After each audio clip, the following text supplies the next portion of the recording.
Alright, making a video. I actually made 2 videos today, and I said the hell with them. Didn't like either one of them. Yeah.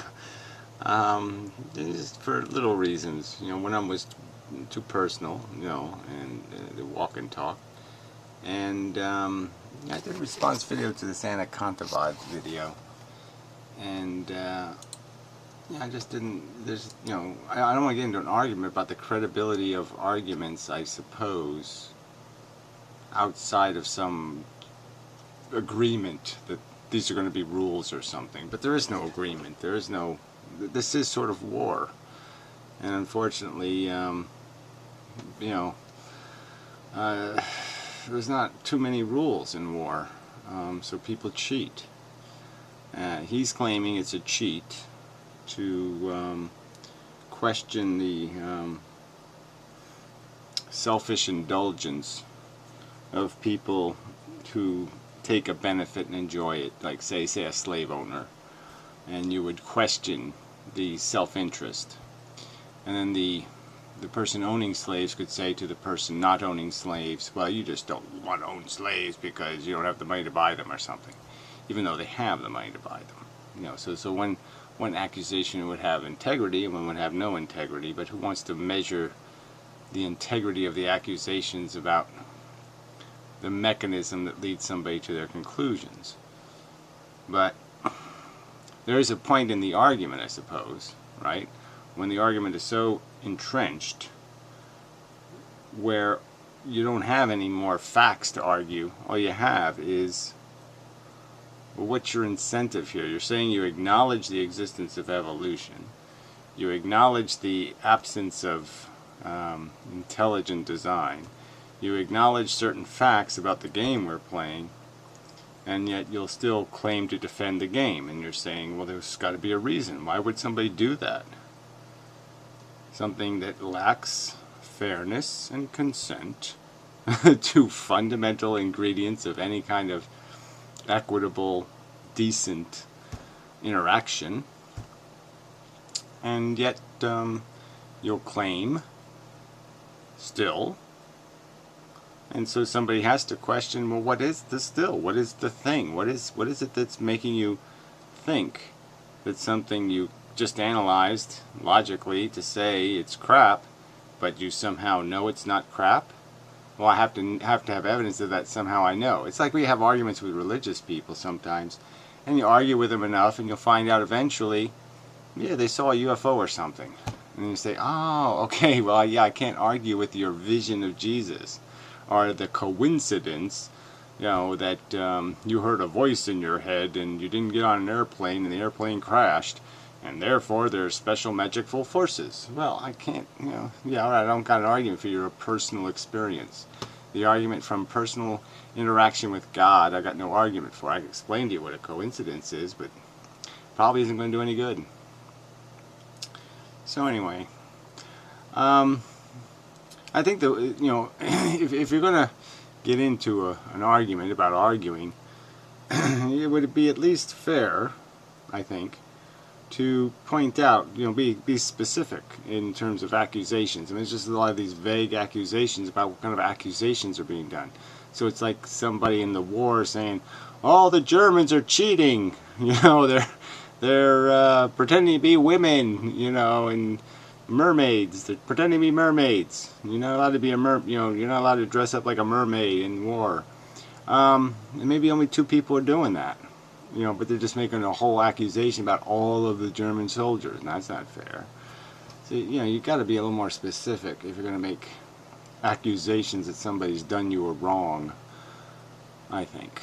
But anyway, let's play this, see if we can make anything out of it. Reading a lot of the literature written by self-described DRs, depressive realists, one gets the distinct impression that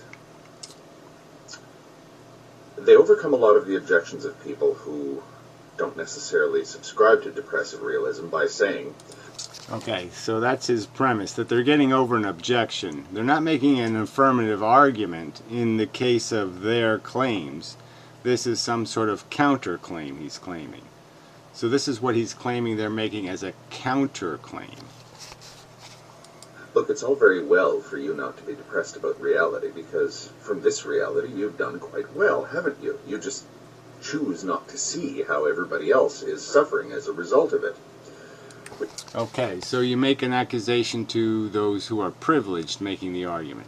So those who have benefited, say, had a lucky life, and they're advocates for God, let's say, and you just make the accusation that, well, you're only saying God is good is because you lived God has somehow blessed you or something. But we know there's plenty of people who've had really lousy lives who are believers. So yes, you could make the simple argument, that counterclaim, that accusation probably doesn't have too much to do with the subject. The subject is their ignorance, right? Because if you knew what you were doing, if you could see it, you'd see that you're cutting your own nuts off in the end. Okay, you do harm to others. It's the same thing as doing harm to yourself. It's just so fucking destructive.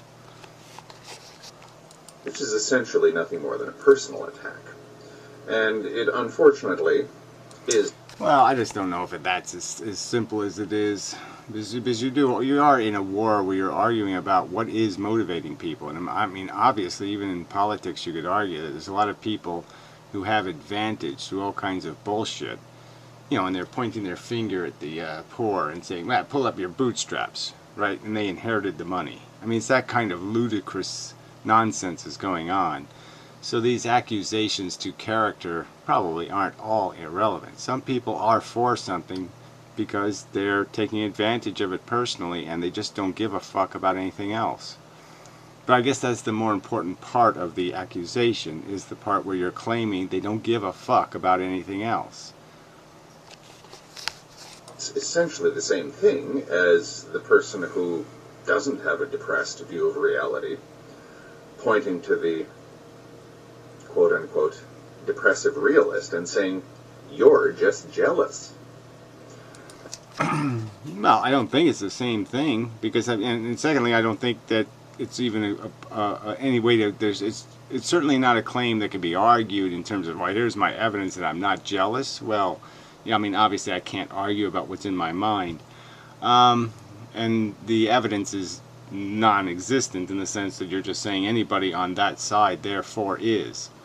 Where the first accusation, you could only really make it to somebody who was in privilege. So, I mean, it wouldn't work as an argument for people defending monarchy who weren't noblemen. You know what I mean? You could see the nobleman defending monarchy, but when the peasant next to you does it, well, you can't use that same accusation.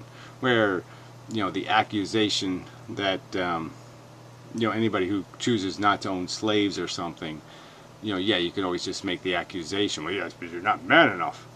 Yeah, it takes you got to be a man to own a slave. Or you can make any kind of bogus accusation. But again, I don't know what your point is. What's your point? Your point is in the battle of idea. It's a real battle of ideas. Is war, and it's over really important stuff. Just like some wars are over really important shit. They're wars that kind of have to be fought. And unfortunately, war's messy. And I'd like there to be some kind of, arm wrestling way you decide it all, some kind of straightforward contest. But it's just not the way. It's not the way the world works. Either way, it's just a personal attack, and it's just a way of accusing the other person. No, it's a personal attack. It's a personal insult in one case, I think. In the second case. In the first case, like I said, it's almost part of the structure of the argument. That you have to have incentive to do something wrong. Right? You kind of do have to have some sort of incentive. You don't do something overtly wrong for no reason.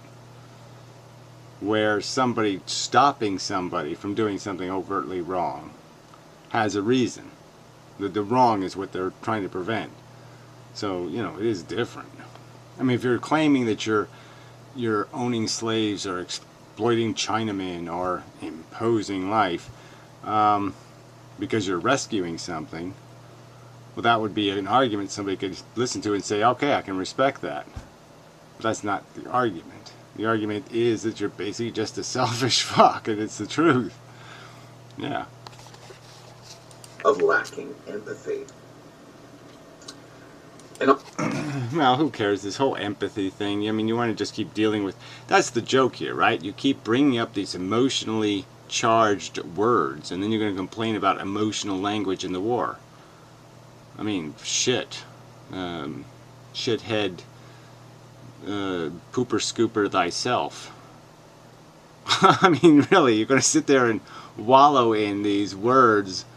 Guilt and all this other, you're the one playing with all these emotionally charged words, and then you're going to say that's not the kind of debate I want. I don't want an emotional debate.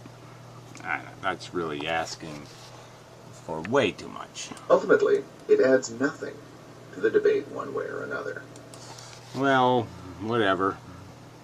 I don't know. There's lots of ways you win wars. Sometimes you win them honestly and honorably, and sometimes, yeah, you cheat. Sometimes you take you cut all kinds of corners, and you win. And the game is to win. And yeah, what can I say? I would prefer not to have all this crap that I get. So again, you want to have an insult competition and see who's been more maliciously insulted. Which side has thrown more malicious insults? I don't think you're going to win. I really don't. Anyway. He does complain an awful lot about, certain people out there call people every name imaginable.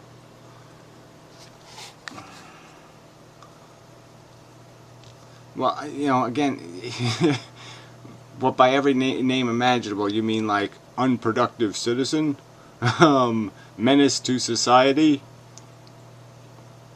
I mean, what kind of name are you saying is the name that is not an appropriate name?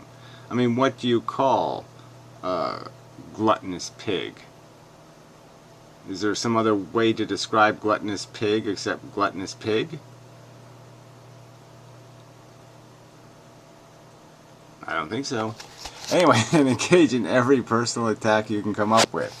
I'm sure there's lots of other personal attacks people can come up with. I had somebody who played one of my videos with somebody else singing some kind of hokey pokey song in the background. Couldn't even hear my video, which, it probably wouldn't have been alright if it was just background music and you could still hear what I was saying. Is that a straight up attack? No, I don't think so. It is entirely possible that these insults are sincere expressions of opinion. There you go.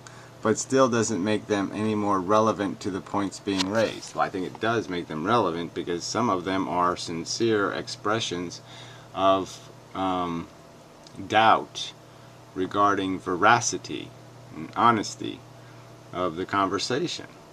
So maybe you should work on some of that. Maybe. I don't like this plus thing they do. Whatever this is. Plus. I don't get it. I don't like it. Yeah, I don't like being plussed. Yeah.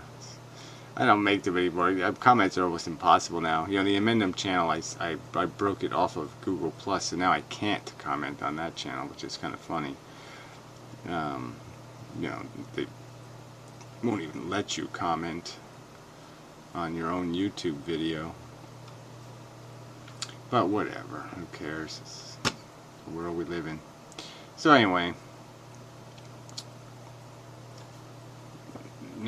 war is war. So I don't like the way your side is fighting. You can critique the way our side is fighting. Okay, fine. Yeah. So yeah. Next.